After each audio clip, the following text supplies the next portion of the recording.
Solving systems of equations algebraically. Recall that there are two methods to solve a system of equations algebraically. You can use the substitution method and the elimination method.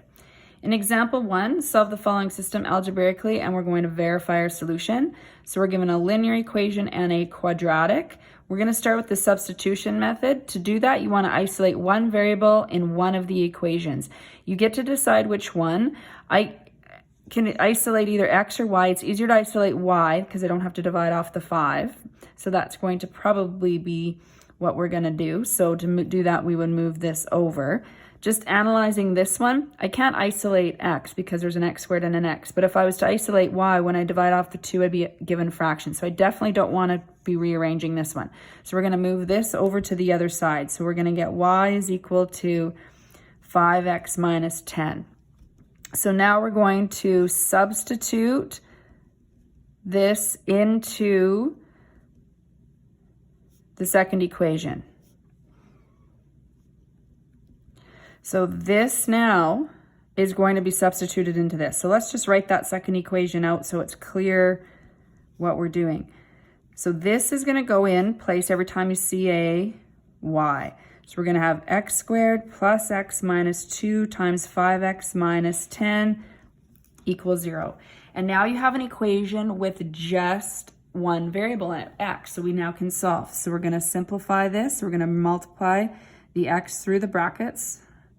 So that should be a 10x plus 20 now equals 0. I'm going to combine like terms. So x minus 10x here is negative 9x plus 20 equals 0. And now I have a quadratic equation to solve for. So this one factors. So you're going to find your two numbers that multiply to 20 and add to negative 5, which is minus 5 and minus 4. So x equals 5 and x equals 4. Now you have to find the y values. So you can choose to substitute 5 into either one of the equations. I'm going to choose the linear equation. I usually go back to what it was originally so that if I made any errors, I'm not going to carry those through in rearranging them. So I'm going to plug 5 in for x.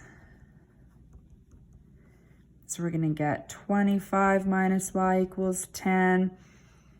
So you're going to move this way, that y to the right. So you're going to get 15 is equal to y. So this is you want to make sure you pair these up now. So when x is 5, y is 15. So 5 and 15 is one of the solutions. Now we're going to find 4. Again, it's easier to use this equation, the linear one. You'll get the same answer either way though. So we're going to solve for y here. So y is going to equal 10. So when x is 4, y is 10. So here's your two solutions. Now, this question did say to verify again. So I'm just going to go and verify these so that you remember you're verifying in the original question.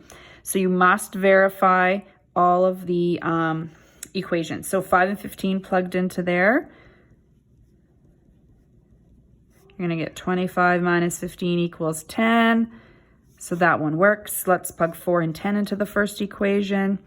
Really doesn't matter the order that you're verifying these in, as long as you have your 4 verifications done. So that means they worked in the linear equations. Now they have to work in the quadratic. So I'm going back to 5 and 15 and I'm plugging in 5 into this quadratic. So 5 squared plus 5 minus 2 times 15 equals 0.